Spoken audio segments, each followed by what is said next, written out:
Welcome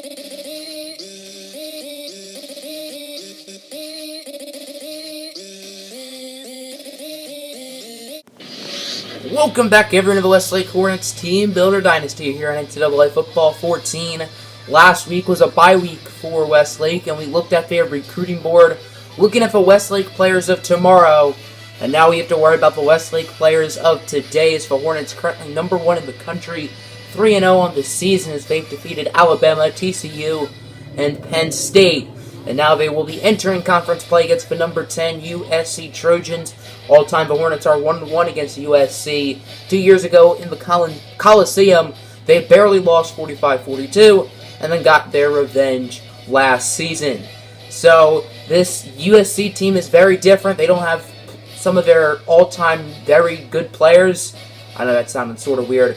Guys like Jack Sears and Roman Denman are both gone from the Trojans, and same can be said for Westlake. Guys like Champ Britton and Naomi Aluko are no longer with their program. Welcome everyone to the LA Memorial Coliseum, or USC Stadium, as the number 1 ranked Westlake Hornets take on the number 10 ranked USC Trojans. Tails never fail, so Westlake will choose tails, and it ends up landing on tails, and the Hornets will choose to kick off. Randy Larkin and Wesley McNamara are the captains of the coin. In both times Westlake played USC, running back Alex Ellis absolutely dominated. This will be Ellis' last time playing USC since he is a senior. He's on second down. Curtis looking deep for Mr. Reliable. It's the senior Michael Wilson for a gain of 30. Last year, I believe Alex Ellis ran for 4 touchdowns against the Trojans. Probably his highest touchdown mark of his collegiate career. As Curtis on second down looking for the redshirt freshman Nigel Wiggins in the end zone. And the Hornets defense got a 3-and-out and then quickly drove down the field to score a touchdown, as Wiggins has had a very impressive season. We got ourselves a studio update presented by EA Sports, as it's the Arizona State Sun Devils with the lead with a touchdown pass from senior Jack Jackson Jr. Solid start for John Smith II, as he has 58 rushing yards for the Ducks. Through 2 minutes into this game, I don't think the start for USC could be any worse. 3-and-out, then they allow a touchdown, and they might have another 3-and-out here on this drive. 3rd down and 4. Freddie Barron up the middle as a wide-open tight end. That's going to be Michael Blaylock, a former 5-star recruit. Owen Jackson was caught sleeping in coverage, and USC was able to take advantage as Derek Dixon, he's going to be stuffed up like Thanksgiving turkey by another former 5-star recruit, the number 1 athlete of his class, Adam Alexander. USC had to punt, then Westlake's offense couldn't do anything, so they punted, and Alberto Prompel's punt went out of bounds at the 2-yard line. Now USC has it at the 5, 3rd and 7. Freddie Barron under pressure, and he's going to be sacked in the end zone. 2 hands for safety. It's the senior linebacker, Alex Coker, making the play. Definitely not one of the household names on this defense, but he makes a big play there, and it's now 9-0. 5 for 6, 76 yards and a touchdown, as freshman Peyton Curtis has had a very good start to this game after struggling in Westlake's previous game against Penn State, as down the field is the true freshman from Bellows Falls, Vermont, Malik Brown, for a gain of 28, and the Hornets now have it inside the 5. 1st and goal at about the 3-yard line for Westlake. Let's see if they can extend their lead. They are already up by 2 possessions, as it'll be a handoff for Alex Ellis, who gets the touchdown, and Westlake's lead is even bigger. On the touchdown, Alex Ellis passed Monty Ball for the 2nd most rushing touchdowns in a career, just behind Keenan Reynolds, former Navy quarterback, as here's Freddie Barron trying to break the tackle from Sean Briggs as he runs for 24. This will likely be the final play of the first quarter. 2nd down and 5 for maybe the 26. Clock winding down. USC gets it off in time as Freddie Barron under pressure. He's going to be sacked. There was a whole bunch of mess in there. It'll be QJ Casimir credited with the sack. I thought it was Isaac Solomon who brought him down, but it doesn't really matter. First quarter in the books, and it's Westlake who's off to a big 16-0 lead as they have 2 touchdowns and a safety. 3rd down and 4 for Westlake. Their offense is 1 for 2 today on 3rd down. 5 wide set. Curtis has no one in the backfield. No friends. As Curtis looking to throw it, he will be sacked for a loss of 10 Big stop by the Trojan defense. It's Mike Sparks with the sack. USC's defense is starting to play a lot better, but their offense still is not doing too well. 1:46 left in the half. Westlake's offense starts the second half off with the football, remember, as that one is going to be picked off by the senior cornerback Wesley McNamara, as he read that play like a book. What a play from McNamara. We're going to have to look at that one again, as he jumped that route with ease, and Westlake's offense will get the ball right back. Westlake has a talented defense, but usually they don't play this well, especially against an offense that's as good as USC, as Curtis is a wide-open man. That's Malik Brown, and Brown will gain 25 yards, bringing it to the 15, as he was more wide open than a Burger King drive-thru at 5 o'clock in the morning. It is first down now from the 14. Peyton Curtis finding Everett Lemieux, who's had a quiet day. I think that's his first reception of the game, as Lemieux will waltz his way into the end zone for a Westlake touchdown, and they will extend their lead even more. I wouldn't be surprised if they go for 2 to make it a 21-point game. Westlake will go for 2. They want to be up by 3 touchdowns. Let's see if they can do it, as Curtis hands it off for Alex Sellis. He runs into the offensive lineman. Or no, I think that's Sandu Fishing who he ran into. He ran into Sandu Fishing as well as Ryan Reginald. And it doesn't really matter, as he stopped regardless. Second down and 4 for the USC Trojans, as Westlake's offense drove down the field, scored a touchdown, missed the 2-point conversions. They're only up by 19. Is Isaac Solomon, the redshirt junior, just flying into the backfield. Dixon gains -3. Derek Dixon has 0 rushing yards on the day, as now it's 3rd down and 6 for the Trojans. Freddie Barron scrambling with it. Barron gets by Jackson, gets by McNamara. Freddie Barron just has to get by Briggs, and he will be brought down at the 1. It is 1st and goal at the 1 for the San Francisco 49ers. Can they punch it in? Or, did I just call them the San Francisco 49ers? I was replying to a 49ers comment just a second ago, so that's why I said that.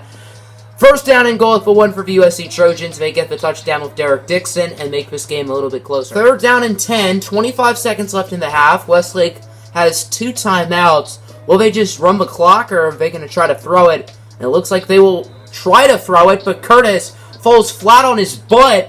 I don't know if anyone hit him. I don't know what that was, but now it's 4th down. 5 seconds left until halftime. USC is in Hail Mary formation.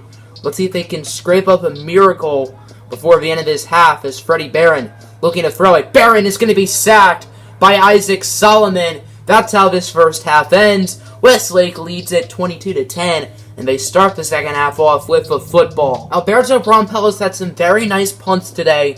Let's see if he can get another. 4th down, and it's a fake, and that one will be incomplete, as that play was more fake than my ex-girlfriend. Bad pass from Brompell, and USC will get the ball back. And that, kids, is why punters don't play quarterback. USC has it back. 5:44 left to go here in the 3rd. Score remains 22-10 as Barron looking to throw it. Freddie Barron under pressure. He's going to be sacked again by the junior Isaac Solomon, who got a sack to end the first half. And to start the second half, he gets another. 4:54 left to go here in the 3rd. 22-10 is still your score. Toss for Derek Dixon. He's going backwards and loses 10 on the run. I think it'll be Owen Jackson credited with the tackle, but the initial contact was made by Wesley McNamara. 4th and 16. USC is going to go for the field goal, not the obvious call, which would be a punt. From 58 yards, it had the distance, but it did not have the accuracy wide left. So the score remains 22-10 as the Sun Devils are now up 20-10 over Oregon, 13 for 26, 154, and 2 touchdowns thrown today by the senior Jack Jackson. Westlake's offense faked a punt on their last drive and did not convert. It is 2nd and 1 from midfield. Curtis fakes the handoff. Curtis looking to throw it. Curtis under pressure, and he will lose 10 yards on the sack by Charles Burgess. USC is in the red zone. They have it at the 11 here on 1st down. Let's see if they can make it a 1-possession game with about a minute left in the 3rd quarter as Freddie Barron running with it. Barron will find the end zone for his first rushing touchdown of the day. And all of a sudden, it is just a 1-possession game right now. USC has a chance to still win it. Fourth quarter underway. Westlake leads at 22-17. They have it now at around the 28-yard line. This has been a pretty solid drive for them at the moment. Curtis on first down, wrapped up for a loss of 6. He will be sacked by Darrell Wesley. 4th and inches, and the Hornets are going to decide to send their field goal unit out. Try to make it an 8-point lead. The kick from the senior fellows, it's up, and it is a beauty. Right down Main Street, your score is now 25-17. So leaving EA Sports Studio update, it's the Army West Point Knights defeating the formerly undefeated Syracuse Orange 21-18. Both teams are now 4-1. USC's offense went about 2 yards on their possession. Westlake has it back, 3rd and 2.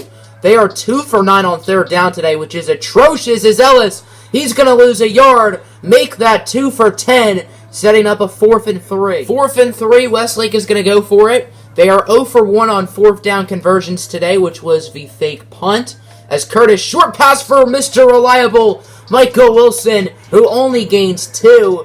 And USC will get it back with the score still an 8-point game. The Trojans still have life as it is 2nd and 2. Barron and Dixon in the backfield, 3.5 minutes left to go. Barron, looking to throw it under pressure, and he will be sacked by the senior defensive tackle, Ernest McCoy, setting up a 3rd down and 7. I was right. They will go for it here on 4th and 1. I'd assume they're probably going to run it here. Derek Dixon not in the game, however. It's Hill in the backfield. Joel Fry in motion. Barron dropping back to pass. He finds Michael Blaylock, who's wide open, and will gain 15, and the drive will continue. 2nd and goal at the 1. Will USC punch it in and tie this game up? They'll obviously have to get a 2-point conversion, too, as Freddie Barron hands it off for Andrew Hill, who will do the dirty work. Touchdown, USC. And now it's time for them to convert. Here we go, everybody. If USC gets it, it's a tie game. And if not, then they probably won't win it. As Freddie Barron looking to throw it. Barron finds Blaylock. And the senior Emmanuel Charles misses the tackle. And we are tied up with 1:37 left to go. Peyton Curtis knows how to conduct game-winning drives. He did it back in his debut against Alabama. Can he do it here?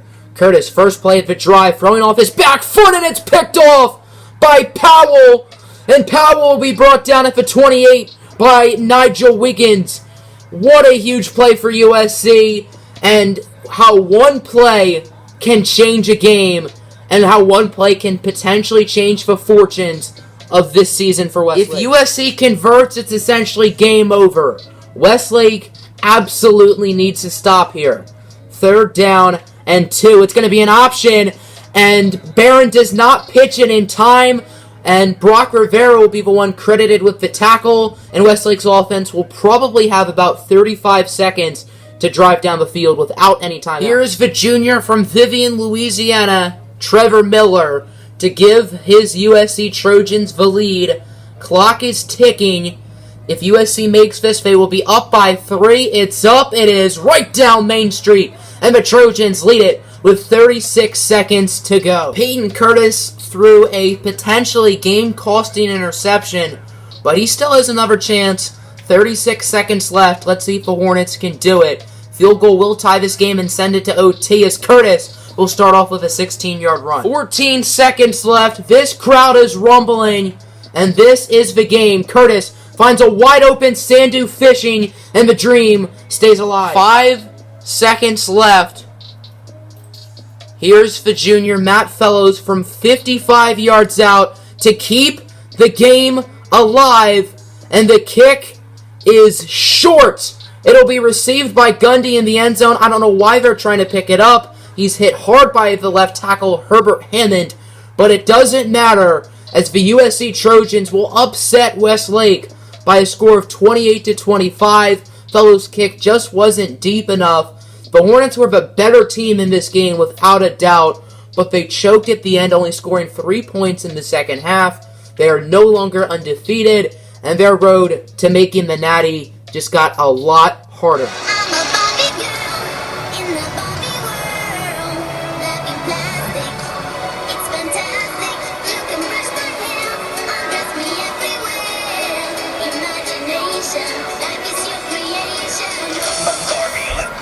Hey, man!